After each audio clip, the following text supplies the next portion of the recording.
welcome back, my friends. It's another video. Me and Sweetie are going to teach you how to do combined beams here. Let's go. How about just me? All right. We're talking about composite beams today, okay? And beam bending. A composite beam. A beam made up of more than one material, okay? We've been talking about beam bending, haven't we? We've been talking about MC over I, right? Normal stress caused by beam bending. But really, this equation is built to handle just one material at a time. So what if you have two, like steel and brass bonded together? Why would you ever have steel and brass? I don't know the answer to that question. Here's what I do know, that if I'm in construction or something, and I build maybe a house with a wide open floor plan, right? I could support the ceiling a wide span with maybe an I-beam, but I can't nail anything to it. So what do? We come in here, and in this flange area, we can bolt on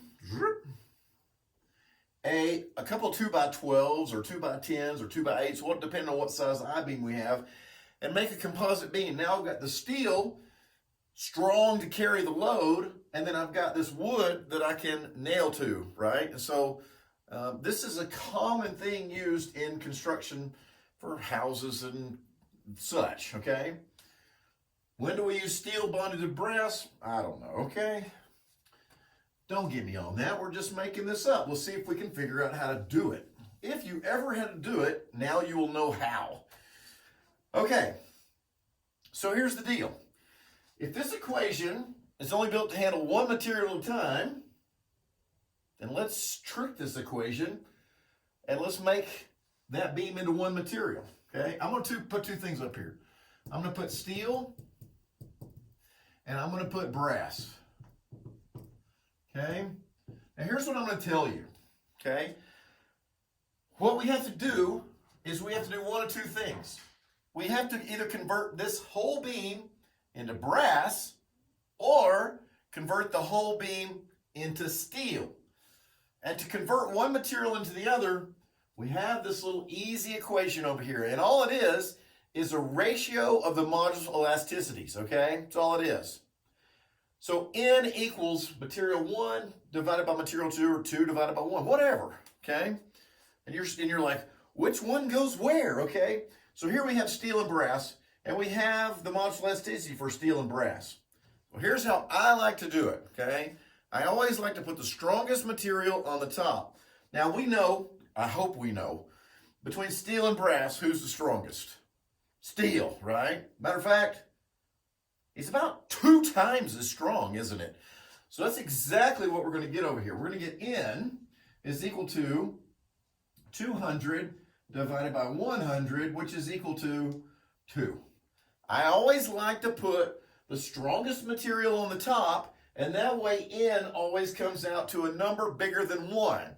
And what I tell myself is, oh, that number that I get for N, whether it's 1.3 or 2.7, or in this case just 2, that means that this material is 2 times as strong as that material, okay? So if we turn this whole beam into a steel beam, what would it look like, okay? Well, number one, the steel is unchanged. There it is, okay? It's still 50 by what? 175, okay? But what do we do if we replace this brass with steel? What happens? Do I need this much?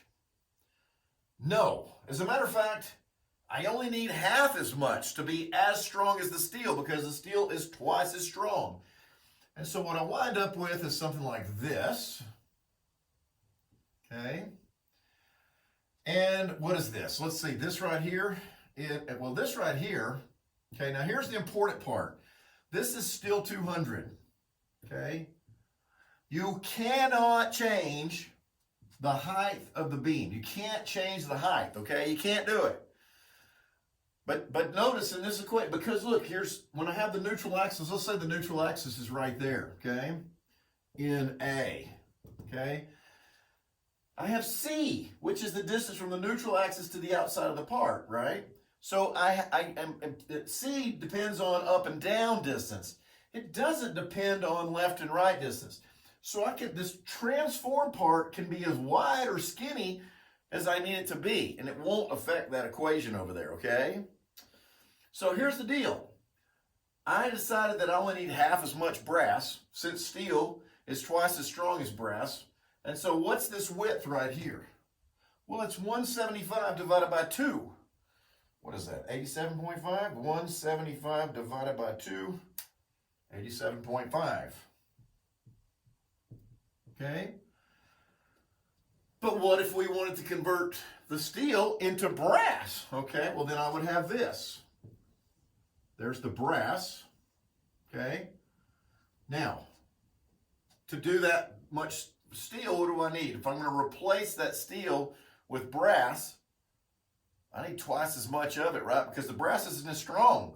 So if it's not as strong, I need more of it, right? So now I'll wind up with this. Wah, wah. This giant top on it up here, okay? So what is the top up there now? Let's see, this over here, 175. This over here, 200, right? Which means that this over here is still 50, okay? But what's that top width up there? Okay, the top width used to be 175, but I had to make it twice as wide to make it as strong as the steel was, right? So what do I get? 175 times 2, okay? That's 350. Okay? So I can convert it all to steel, or I can convert it all to brass. Doesn't matter. Get the same answer either way you go. What do you think? Okay, do you know how to do it? Now here's the only thing that you got to be, here's the only thing you got to pay attention to, okay? If you, on this one, what do? We divided by 2, right? On this one, what do?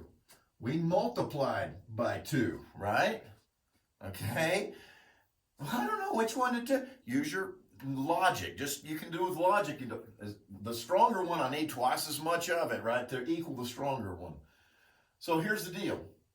When I get to the very end and I say, what is the stress in the converted material? Okay, I calculate it with this new figure. Originally, I divided by 2, and so when I get to the very end of the problem, I've got to unconvert it. Okay? So there's the secret, okay? Convert, and at the very end of the problem, unconvert, okay? And you're using this n number right there, okay? All right, so with that, let's see if we can solve this problem, okay? Want to use that one or you want to use this one? You don't really get to say it. I'm picking this one. You get the same thing either way you go, but I'm going to pick this one, okay? Just because it's closest to me, okay? The first thing I got to do is I got to find out where in the heck is that neutral axis. You know what? It's at some distance, y bar. That sounds like a centroid problem. It is, okay?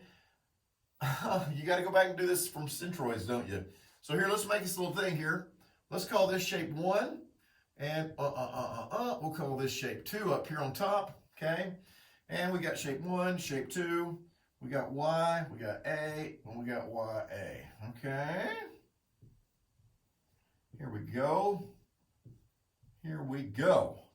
Shape 1, Y bar. Where's Y bar for shape 1? It's 200 tall, so guess what? 100. What is A? 87.5 times 200. Okay. I should probably be able to do that in my head, right? Times 200 equals 17,500. Okay? And then times another 100, that's going to be 17,500 with 2 more zeros, right? Okay. 1,750,000. Okay, now shape 2, where's Y bar? You got to go up 200 to get there, and then 25 more. So 225, and that area is 50 times 175. 50 times 175 equals 8750. Okay. Times 225. Oh, that's big. 1 968, 750. Okay, 968, 750. Yeah. So here we go. Let's add those together. Plus 1750, 123 equals 37, 18, 750. Okay, and these two equal 17,500 plus 8750, which is 26,250. And so y bar is equal to 3,718,750 divided by 26,250. So 3,718,750 divided by answer 141.67 millimeters. Okay, so from here to here is 141.67. Now what I also like to do then, if I know from the bottom to the centroid, go ahead and calculate this for me. From the top down must be what? Well, it's 250 minus that, right? So 250 minus answer equals 108.33. 108.3, okay? So now I know that distance and I know that distance, don't I? Okay? Let's calculate I, okay? Now I is going to be for this new shape. It would be nice if it was this shape because that would be easy. It's just a rectangle. But we changed the shape, so we have to calculate I for this new shape, okay? So I is equal to, and remember we got two parts, okay? So 1/12, the base of piece number 1 is 87.5. And then the height is 200 cubed plus the area of piece number 1. Handily, I have that already, 17.5. This is the parallel axis theorem, remember? Plus d squared. What is d? Okay, what is d? D is the distance from the centroid of the piece part to the whole thing there. And it's always this. It's this number minus that number, right? So it's going to be 41.67. Okay, that's piece number 1 plus, here comes piece number 2. It's all about that base, 175 times the height, 50, plus the area, 8750. And then D. What is D? Well, I'll tell you what it is. 141.67 minus 225 equals 83.33. Okay? Let's add those together. Now, this is in millimeters, so it's going to be a big number. Are you scared? I'm not scared. Okay, let's see what we get. 87.5 times 200 cubed equals divided by 12 equals plus 17,500 times 41.67 squared equals. Woo, that's a big number. I'm going to add this one to the next one. 88, 720, 139. 0.08. Okay, now that's millimeters to the 4th, but that's only for piece number 1, okay? I like to calculate these separate because I find that students put these in their calculator kind of poorly and mess up on the calculation on, don't lose points on calculator error, right? 175 times 50 cubed equals, divided by 12 equals plus 8750 times 83.33 squared equals. Okay, here's another next number. 6258194.5. So let's add that to that other one. So plus 88, 720, 139.08 equals.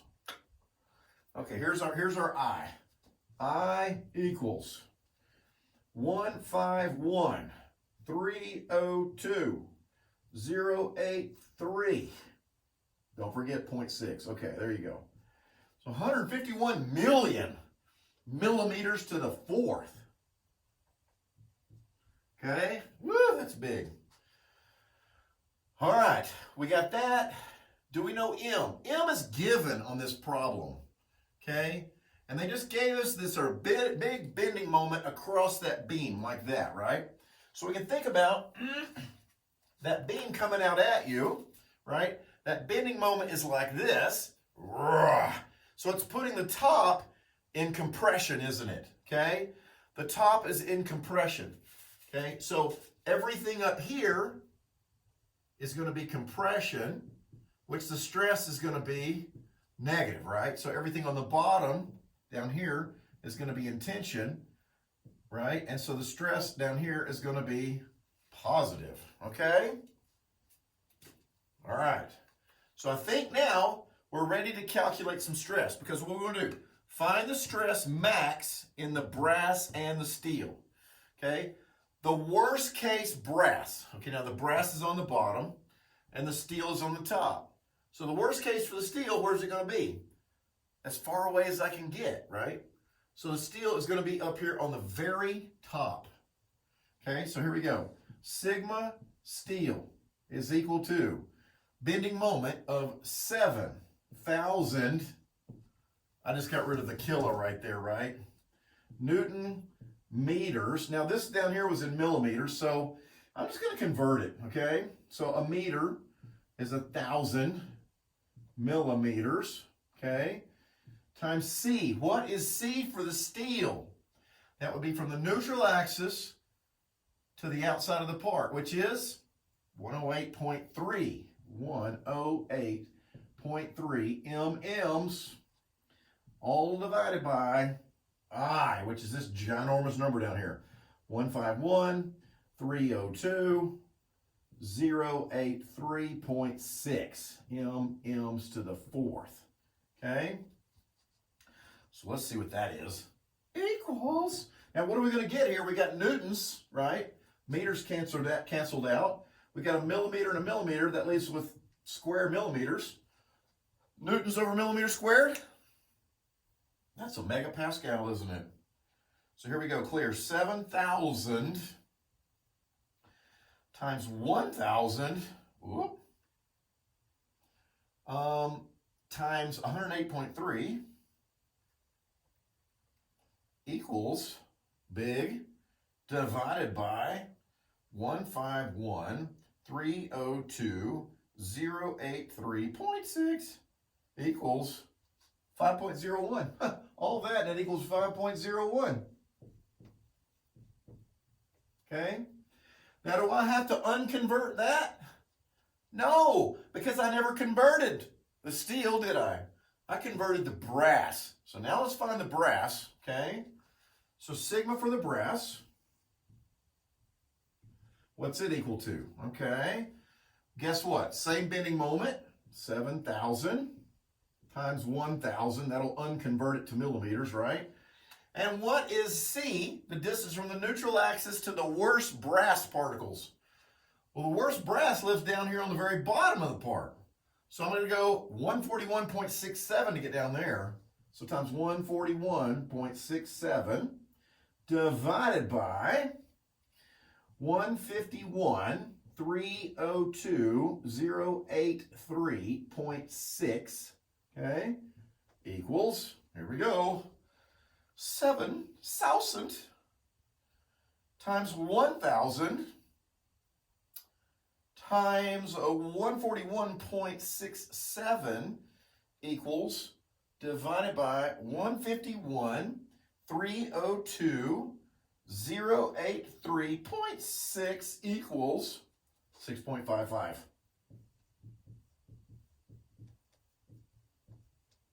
Now, is that the stress in the brass? The answer is no, okay? I divided by 2. So what do I need to do to that guy? All right, so here's the important thing is now 6.55, I was calculating that as if it was steel, but it's really brass. And brass is what?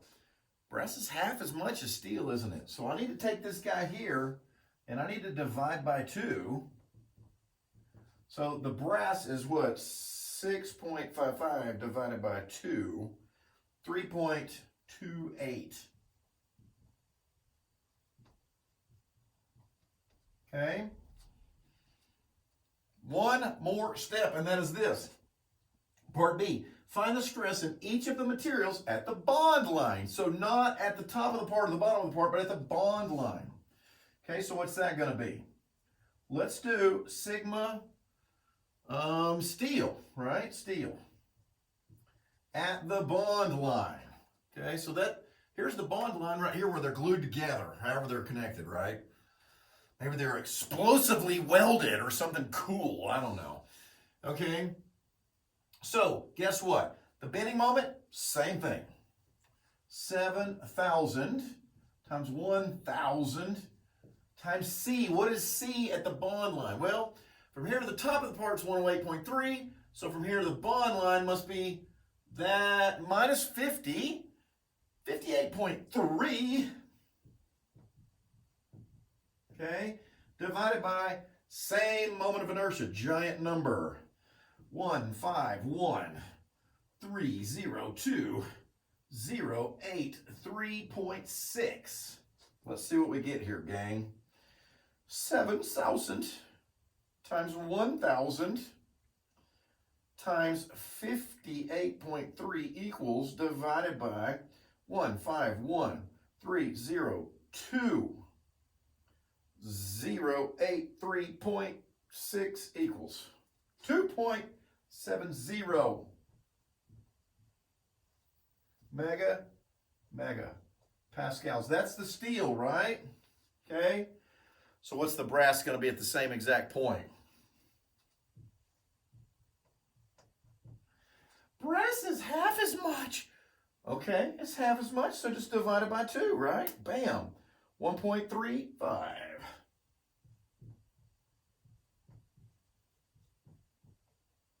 And that's all you got to do. Okay? So there's a lot going on there that's kind of super confusing, okay?